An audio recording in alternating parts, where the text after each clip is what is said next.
രാവിലെ എണീറ്റ് ഞാൻ ഫസ്റ്റ് തന്നെ ചെയ്യുന്നൊരു കാര്യമാണ് ഇതേപോലെ കർട്ടൻസൊക്കെ ഒന്ന് ഓപ്പൺ ചെയ്യുക. പിന്നെ ഒരു ടീ അല്ലെങ്കിൽ കോഫിയൊക്കെ ഉണ്ടാക്കി കുടിക്കുക.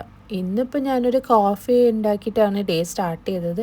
പിന്നെ മെല്ലെ ആ ഒരു കോഫി ആയിട്ട് ഞാൻ എൻ്റെ ഒരു വർക്ക് സ്പേസിലേക്ക് പോകും. അങ്ങനെ വർക്ക് സ്പേസിലേക്ക് ചെന്ന് കഴിയുമ്പോൾ ചിലപ്പോൾ ഞാൻ തലേദിവസം ചെയ്തു വെച്ച വർക്കിൻ്റെയൊക്കെ എന്തെങ്കിലും മെസ്സും കാര്യങ്ങളൊക്കെ ഉണ്ടാവും. അപ്പോൾ അതൊക്കെ ഒന്ന് ക്ലിയർ ചെയ്യും. മിക്ക ടൈമിലും ഞാൻ അപ്പോൾ തന്നെ എല്ലാം ക്ലിയർ ചെയ്തിട്ടാണ് ഞാൻ വർക്ക് എൻഡ് ചെയ്യുന്നത്. പക്ഷേ ചില സമയത്ത് എനിക്ക് പറ്റാറില്ല. അപ്പോൾ അങ്ങനെ വരുമ്പോൾ ഞാൻ നെക്സ്റ്റ് ഡേ മോർണിംഗ് അല്ലെങ്കിൽ ഞാൻ എപ്പോഴാണ് ക്രോഷേ ചെയ്യാനിരിക്കുന്നത് ആ ഒരു ടൈമിലായിരിക്കും ഞാനിതെല്ലാം ഒന്ന് ക്ലീൻ ചെയ്ത് വെക്കുന്നത്. നമ്മളിപ്പോൾ വർക്ക് ചെയ്യുന്നതിൻ്റെ കൂട്ടത്തിൽ എന്തെങ്കിലും യാണൊക്കെ ഇതേപോലെ ഒന്ന് റാപ്പ് ചെയ്ത് വെക്കാനുണ്ടാവാം, അല്ലെങ്കിൽ എല്ലായിടത്തും തിരിച്ചു വെക്കാൻ, അങ്ങനെയുള്ള കാര്യങ്ങളൊക്കെ ഞാൻ ഫസ്റ്റ് ചെയ്ത് വെക്കും. അങ്ങനെ ചെയ്ത് ആ ഒരു ഏരിയ ഫുള്ള് കംപ്ലീറ്റ് നീറ്റ് ആയാലേ എനിക്ക് ആ ഒരു വർക്ക് ഇനി അടുത്തത് ചെയ്യാനുള്ള ആ ഒരു ഇൻട്രസ്റ്റ് വരുള്ളൂ. അപ്പോൾ അതുകൊണ്ട് തന്നെ ഫസ്റ്റ് തന്നെ ഞാൻ അതങ്ങോട്ട് ചെയ്ത് വെക്കും. പിന്നീട് ഞാൻ എൻ്റെ നോട്ട്ബുക്കും പെന്നൊക്കെ ഒന്ന് റെഡിയാക്കി വെക്കും. എന്തെങ്കിലും പാറ്റേൺസൊക്കെ എഴുതാൻ വേണ്ടിയിട്ട് ഞാൻ എല്ലാം സെറ്റ് ചെയ്ത് വെച്ചിട്ടാണ് ഞാൻ പാറ്റേൺസിനെ പറ്റി നോക്കുന്നത്. ഞാൻ മിക്ക എൻ്റെ ഒരു പ്രോജക്ട്സും എമിഗുർമി ആയാലും ക്രോഷ്യോ ആണെങ്കിലും ഞാൻ ചെയ്യുന്നത് പിൻട്രസ്റ്റ് ഇൻസ്പയർഡ് ആയിട്ട് തന്നെയാണ്.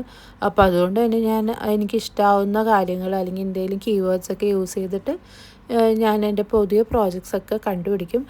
ഞാൻ എന്തെങ്കിലും കണ്ടിന്യൂ ആയിട്ട് ചെയ്തുകൊണ്ടിരിക്കുകയാണെങ്കിൽ പോലും എനിക്ക് പുതിയ പ്രോജക്ട്സ് ഇതേപോലെ റിസർച്ച് ചെയ്ത് എടുത്ത് അത് സേവ് ചെയ്ത് വെച്ച് പിന്നെ അത് ചെയ്യുന്നതോടൊപ്പം തന്നെ എനിക്ക് പുതിയതും ചെയ്യാൻ വളരെ ഇഷ്ടമുള്ളൊരു കാര്യമാണ്. അപ്പോൾ അതുകൊണ്ട് ഞാൻ ഒരു പ്രോജക്റ്റ് കംപ്ലീറ്റ് ചെയ്തിട്ടല്ല ഞാൻ അടുത്തത് ചെയ്യുന്നത്.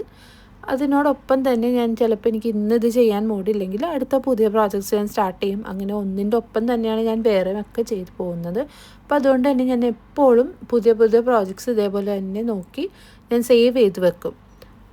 അങ്ങനെ ഞാൻ സെർച്ച് ചെയ്ത് എനിക്ക് എന്തെങ്കിലും ഒരു പ്രോജക്റ്റ് ഇഷ്ടമാവുന്നുണ്ടെങ്കിൽ ഞാൻ നെക്സ്റ്റ് ഡേ അത് ചെയ്യാൻ വേണ്ടിയിട്ട് ഫസ്റ്റ് തന്നെ ഞാനൊരു പാറ്റേൺ ക്രിയേറ്റ് ചെയ്യും. ഞാനൊരു ബിഗിനർ ആയിരുന്ന സമയത്ത് ഞാൻ പാറ്റേൺസൊക്കെ നോക്കിയാണ് ചെയ്തുകൊണ്ടിരുന്നത്.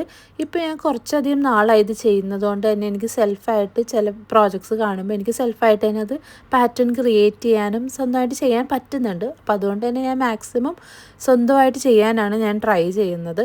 എന്നാൽ മാത്രമേ നമുക്കൊരു പുതിയ പുതിയ പ്രോജക്ട്സ് കാണുമ്പോൾ എല്ലാത്തിനും നമുക്ക് പാറ്റേൺ കിട്ടണമെന്നില്ല. അപ്പോൾ അതുകൊണ്ട് തന്നെ ഞാനിപ്പോൾ ഏറ്റവും കൂടുതൽ പഠിക്കുന്ന ഒരു കാര്യമാണ് ഒരു പ്രോജക്ട്സ് കണ്ട് അതിൻ്റെ പാറ്റേൺ സ്വന്തമായിട്ട് ചെയ്തെടുക്കുക എന്നുള്ളത്. അപ്പോൾ അതുകൊണ്ട് തന്നെ ഞാൻ പാറ്റേൺ ഫസ്റ്റ് തന്നെ ഞാൻ എഴുതി വെക്കും, എൻ്റേതായിട്ടുള്ളൊരു രീതിയിൽ എഴുതി വെക്കും. എന്നിട്ട് ആ പാറ്റേൺ യൂസ് ചെയ്തിട്ടാണ് ഞാൻ ആ ഒരു പ്രോജക്റ്റ് മാക്സിമം ചെയ്തെടുക്കാൻ നോക്കുന്നത്. അപ്പോൾ ആ ഒരു കാര്യം ഞാൻ ഈ ഒരു ടൈമിലാണ് ചെയ്തു വെക്കുന്നത്.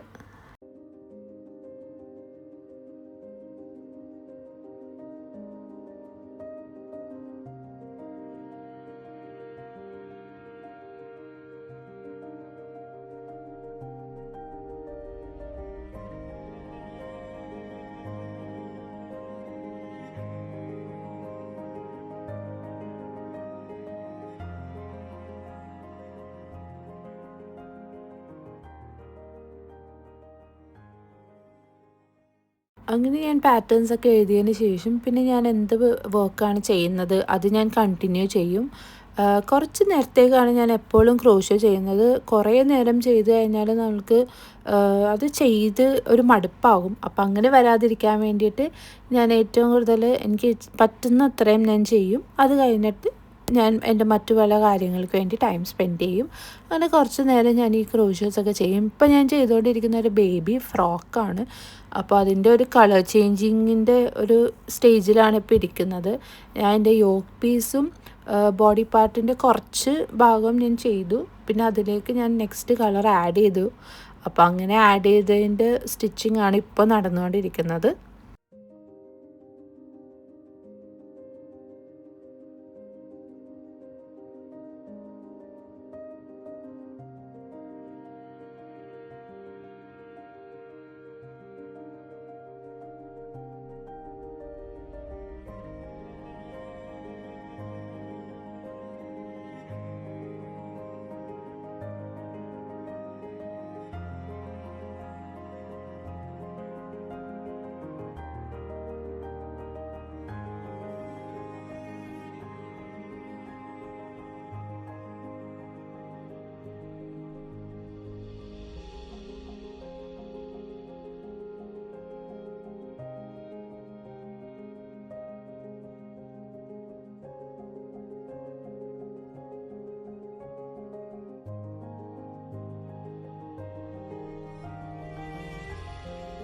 അപ്പോൾ ഇങ്ങനെയൊക്കെയാണ് എൻ്റെ ഒരു മോർണിംഗ് റുട്ടീൻ എന്ന് പറയുന്നത്.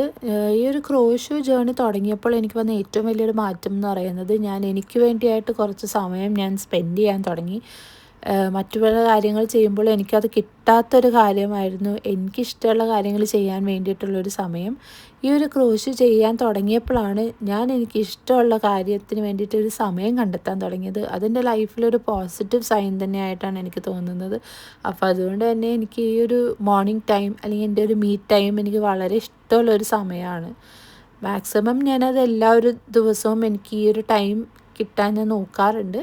പിന്നെ ചില ദിവസങ്ങളിൽ ഇപ്പോൾ നമ്മൊരു വീട്ടിൽ ചില കാര്യങ്ങൾ കൊണ്ട് പറ്റാറില്ല. എന്നാലും ഞാൻ മാക്സിമം മിക്ക ഡേയും ഈ ഒരു രീതിയിൽ തന്നെയാണ് സ്റ്റാർട്ട് ചെയ്യുന്നത്. അപ്പോൾ ഇങ്ങനെയൊക്കെയാണ് എൻ്റെ ഒരു ഡേ പോകുന്നത്. നിങ്ങൾക്ക് ഈ വീഡിയോ ഇഷ്ടമായെന്ന് വിചാരിക്കുന്നു. ഇഷ്ടമായെങ്കിൽ ഒന്ന് ലൈക്ക് ചെയ്യുക. പിന്നെ ബെൽ ബട്ടൺ അമർത്താൻ നിങ്ങൾ മറക്കരുത് കേട്ടോ. ഒന്ന് സബ്സ്ക്രൈബ് ചെയ്തേക്കുക. നിങ്ങൾക്ക് ഏത് ടൈപ്പിലുള്ള വീഡിയോസാണ് കാണാൻ ഇഷ്ടം എന്നൊക്കെ ഒന്ന് കമൻറ്റ് ചെയ്ത് പറയുക. അപ്പോൾ സബ്സ്ക്രൈബ് ചെയ്യാത്തവരാണെങ്കിൽ ഒന്ന് സബ്സ്ക്രൈബ് ചെയ്ത് കാണുക. അപ്പോൾ മറ്റൊരു നല്ലൊരു വീഡിയോ ആയി കാണുന്നത് വരെ ബായ്.